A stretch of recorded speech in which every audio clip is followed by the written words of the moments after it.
রাসূলুল্লাহ সাল্লাল্লাহু আলাইহি সাল্লাম একটা ভয়ঙ্কর হাদিস বলেছেন। এই হাদিসটা যতবার পড়ি থরথর করে আত্মাটা কাঁপে। কিয়ামতের দিন আল্লাহ তাআলা অনেক শহীদকে বলবেন, তুই জাহান্নামে যাও। সে বলবে, আল্লাহ আমি জাহান্নামে যাব, আমি তো রক্ত দিয়েছি তোমার জন্য, লিইলাই কালিমাতিল্লাহ,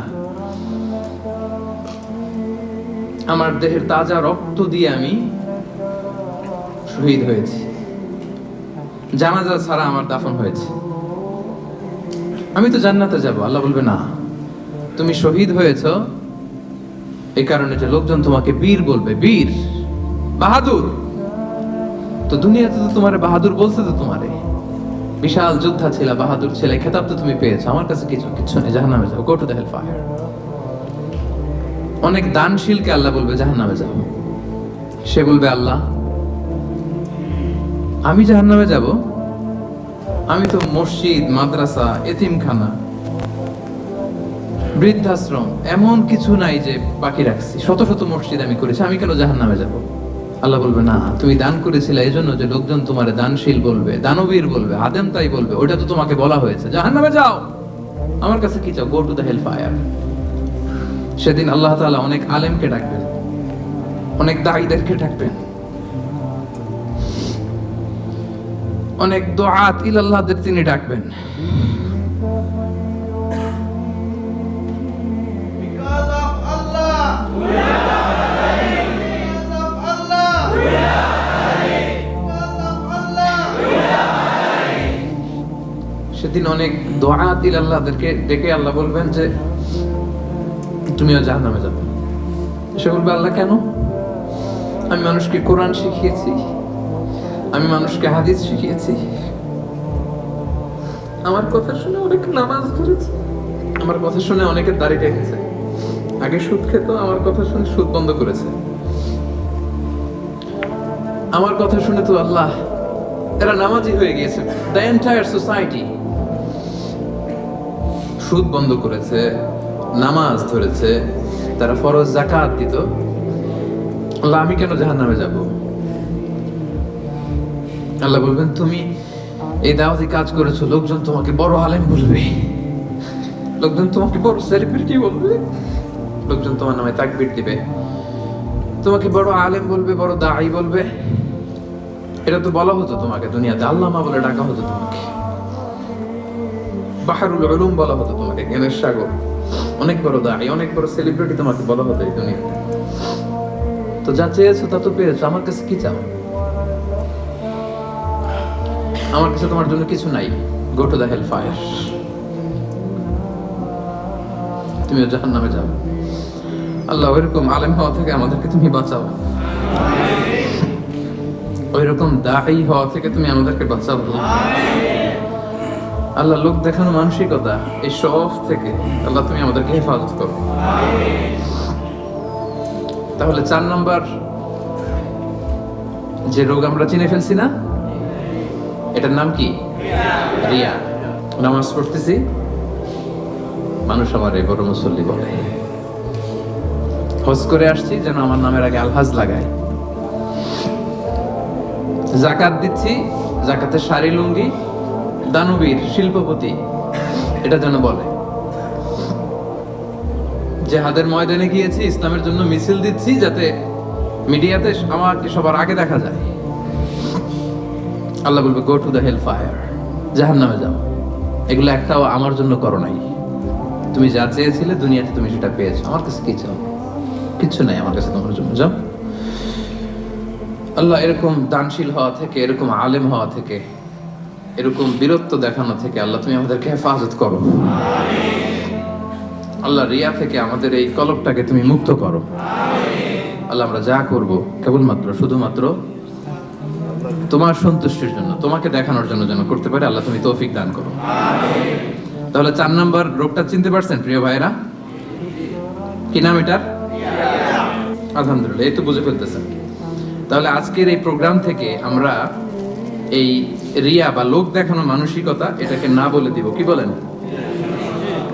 আজকের এই প্রোগ্রাম থেকে আমরা সবাই রিয়াকে কি বললাম? তাহলে প্রথম রোগের নাম ছিল কি ছিল? কপটতা। দ্বিতীয় রোগের নাম অহংকার। তৃতীয় রোগের নাম চতুর্থ রোগের নাম বাংলায় বলেন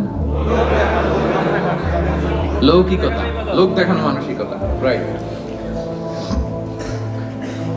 সব শেষে হচ্ছে 5 নাম্বার রোগের নাম হচ্ছে সুউদ্দন, মন্দ ধারণা।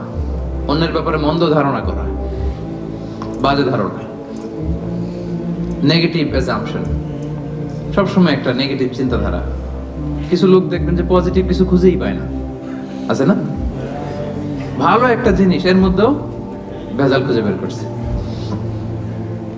জাজমেন্টাল, অন্যের ব্যাপারে মন্দ ধারণা করা, সব সময় অন্যকে কাট করায় দাঁড় করাতে সে পছন্দ করে, এরকম আছে না? ওনার এই সমস্যা, ওনার তো উনি এটা নামাজ হয় না, এর তো ঝামেলা আছে ফ্যামিলিতে, ওর তো এটা, ওর সমস্যা, তোর কি সমস্যা? ওর সমস্যা যে বুঝলি, তোর কি সমস্যা বল? এরকম এরকম আছে না? নিজের দোষের কোনো খবর নাই, শুধু অন্যের দোষ, শুধু অন্যের দোষ, শুধু নেগেটিভ। প্রিয় ভাইরা, এই নেগেটিভিটি থেকে বেরিয়ে আসতে হবে আমাদের। অন্যের দোষ খোঁজা যাবে না, নিজের দোষ খুঁজতে হবে। নিজেকে কাট করায় দাঁড় করান, একটু নিজে কি কি ভুল করলাম, নিজে কি কি অন্যায় করলাম, এটা একটু বের করবার চেষ্টা করেন। নিজেকে কাট গড়ায় দাঁড় করান। আমরা এই ভুলটা করে ফেলি, আমরা নিজেকে কাট গড়ায় দাঁড় না করিয়ে কি করি? হ্যাঁ, কি সুন্দর, হি ইজ দ্য জাজ, সে জাজ করবে, সে জাজের চেয়ারে বসছে, তার দায়িত্ব দেওয়া হয়েছে, এবার সে এই তোমার এই সমস্যা এটা ওইটা। তো জাজমেন্টাল হওয়া যাবে না, পজিটিভ চিন্তা ধারণা করতে হবে। দেখেন আল্লাহ তাআলা বলছেন, ইয়া আইয়ুহাল্লাযীনা আমানু জিতানিবু কাসীরাম মিনায-যন্ন ইন্না বা'দায-যন্নি ইসম। ওহে বিশ্বাসীরা, বেশি বেশি ধারণা করা থেকে বেঁচে থাকো, কেননা ধারণাটা হচ্ছে পাপ। এই যে আপনি বাজে ধারণা করলেন, এটা পাপ। আর রাসূল সাল্লাল্লাহু আলাইহি ওয়াসাল্লাম বললেন, ফাইন্না যান্না আকযাবুল হাদিস। এই ধারণা করাটা এটা হচ্ছে মিথ্যা কথা, অধিকাংশ ধারণা এটা মিথ্যা হয়। ওয়া ইন্না যান্না লা ইউগনি মিনাল হাক্কি শাইআ। ধারণা কখনো সত্যের বিকল্প হতে পারে না, কখনো বিকল্প হতে পারে না। এজন্য আপনি বাজে ধারণা করবেন না। ধারণা করতে হলে সুধারণা করেন। ধারণা করতে হলে কি ধারণা করবেন? হঠাৎ দেখলেন যে ওদিকে আজান হইতেছে, বসে আছে, এই নামাজ পড়ে নাই, কোথায় নামাজ পড়েই না, ওর যে কি সমস্যা আছে আপনি জানেনই না, হতে পারে না? কি রে নামাজ পড়লো না? সে হয়তো মুসাফির, সে কি, সে তো জমা কসর করার অনুমতি তো, ফ্লেক্সিবিলিটি তো শরীয়ত দিয়েছে, ঠিক কি না? বোন একটাকে দেখছেন নামাজ পড়ে নাই, ধারণা করে নিতে তো বেনামাজি, এর বউ তো নামাজ পড়ে না, এরকম বলে না? হয়তো মেনস্ট্রুয়েশনাল পিরিয়ড চলছে, তার পিরিয়ডের কারণে তো সে নামাজ পড়তে পারবে না। আপনার বন্ধুকে দেখলেন বোরকা পরা এক মহিলার সাথে যাচ্ছে, দিক দিয়ে একটা মেয়ের সাথে, ইয়াং বোরকা পরা, এই তো বাজে ধারণা শুরু, মামাই তো একেবারে কাজ করে ফেলাইছে। হ্যাঁ, বলে না এরকম? মামাই তো একেবারে কাজ বানাই দিছে। আল্লাহু আকবার। এই যে আপনি ধারণা করলেন, আপনার গুনার পাল্লাটা ভারী করলেন। এই মেয়েটা তার আপন বোন হতে পারে কি পারে না? আসতে বললেন যে পারে কি পারে না? তার আপন ভাগ্নি হতে পারে কি পারে না? এই যে আপনি মন্দ ধারণা করছেন, মানে যাই দেখি আমরা খালি চোখে, এটা কিন্তু সব বাস্তবতা না। Something could be strange behind the scene. এর বিপরীতে এমন কিছু আছে, ওটা আমি জানি না হিস্ট্রিটা। এজন্য আপনি সুধারণা করবেন। কি করবেন? সবসময় সুধারণা করবেন।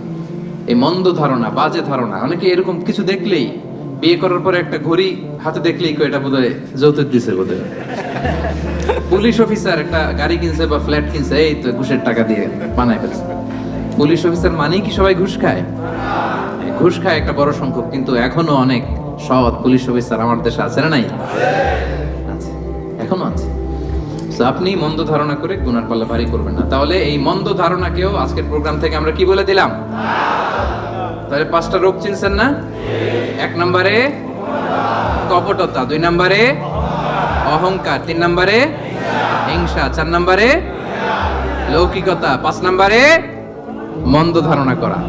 আচ্ছা ঠিক আছে, এই যে রোগ যে হয়েছে, রোগ নিয়ে বসে থাকা ভালো না, ট্রিটমেন্ট করতে হবে। আসেন চিকিৎসা শুরু করে দিই। 1 নম্বরে চিকিৎসা তাকওয়াল্লাহ, আল্লাহর ভয় লাগবে। এখানে কি লাগবে? আল্লাহর ভয়। আল্লাহর ভয় যাদের হৃদয়ে থাকে তাদের হৃদয় কখনো কি হয় না? পথ ভুলে যায় না। যাদের হৃদয়ে আছে আল্লাহর ভয় তারা কবু পথ ভুলে যায় না। আল্লাহর প্রেম ছাড়া এই দুনিয়ায় কারো কাছে কোনো কিছু চাই না।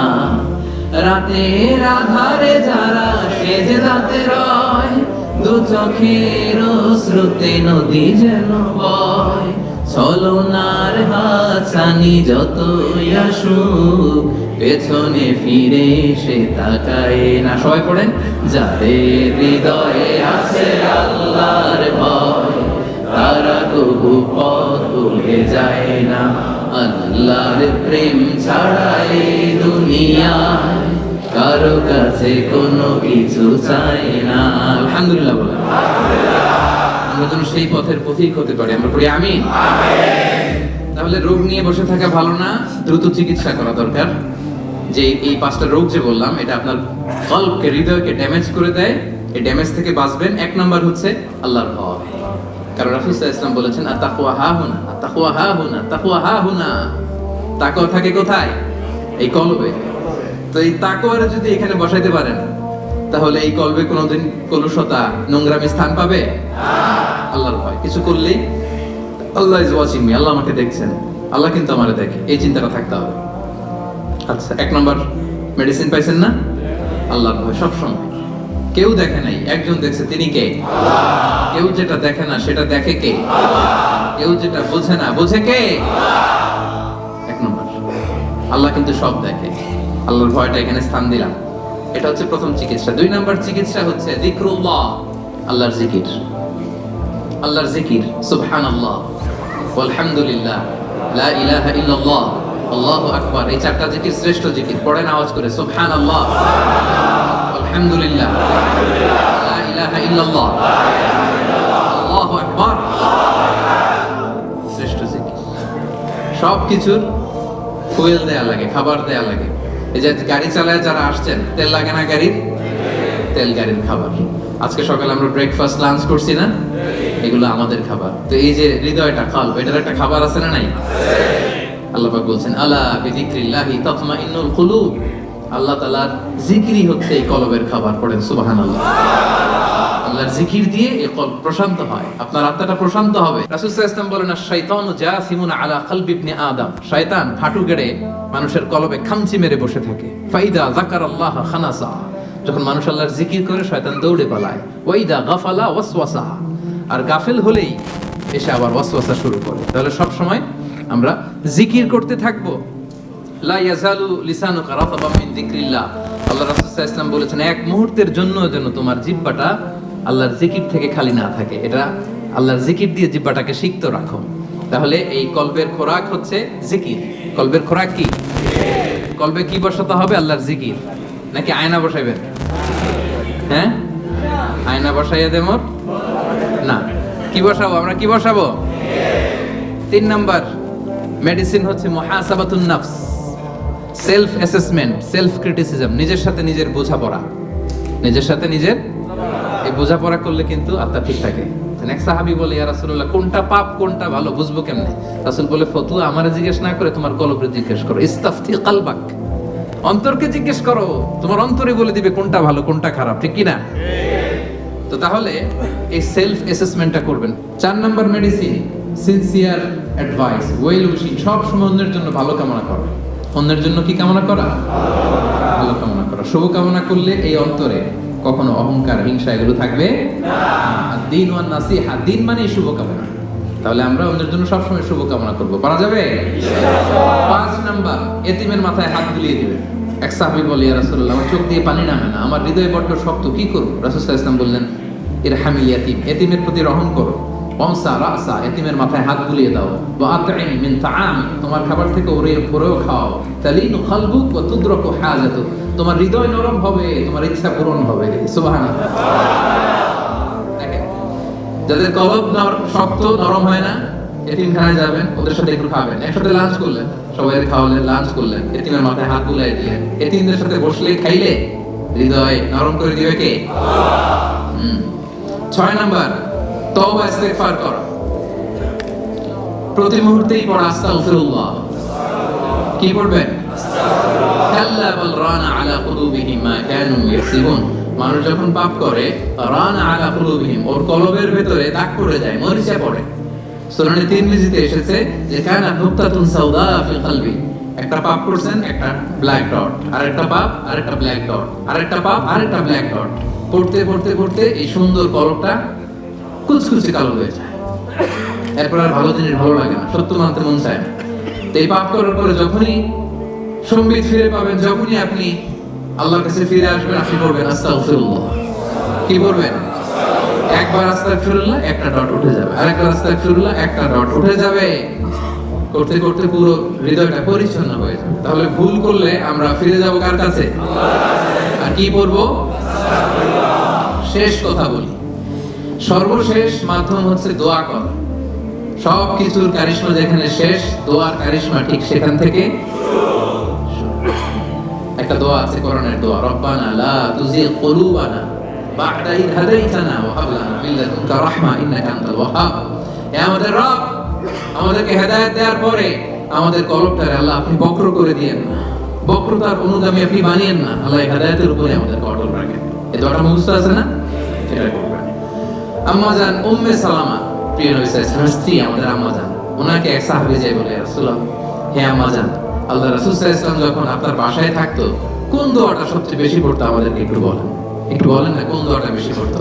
তিনি বললেন, আমার ঘরে রাসূলুল্লাহ সাল্লাল্লাহু আলাইহি ওয়াসাল্লাম যখন থাকতেন, তিনি সবচেয়ে বেশি এই দোয়াটা পড়তেন, ইয়া মুকাল্লিবাল কুলুব সাব্বিত কলবি আলা দীনি, অর্থাৎ হে অন্তরের পরিবর্তনকারী, আমার অন্তরটাকে দ্বীনের উপরে আপনি সাবিত রাখেন, দ্বীনের উপরে আপনি সাবিত রাখেন। হে অন্তরের পরিবর্তনকারী, সাব্বিত কলবি আলা দীনি, আমার কলবটা আপনার দ্বীনের সাথে, ইসলামের সাথে আপনি লাগিয়ে রাখেন। আওয়াজ করে পড়েন আমিন। উম্মে সালামা রাদিয়াল্লাহু তাআলা আনহার ঘরে যখন রাসূল সাল্লাল্লাহু আলাইহি ওয়াসাল্লাম থাকতেন, এই দোয়াটা সবচেয়ে বেশি পড়তেন। আমার সাথে সাথে আওয়াজ করে পড়েন, ইয়া মুকাল্লিবাল কুলুব সাব্বিত কলবি আলা দীনি, ইয়া মুকাল্লিবাল কুলুব সাব্বিত কলবি আলা দীনি। হে অন্তরের পরিবর্তনকারী, আমার অন্তরটাকে আপনার দ্বীনের উপর অটল রাখুন। আওয়াজ করে পড়েন আমিন। পারা যাবে না এই দোয়াটা পড়া? পারা যাবে? 5টা রোগ আমরা চিনতে পারছি, যে 5টা রোগ আমাদের হৃদয়কে ড্যামেজ করে দেয়, চেনা গেছে?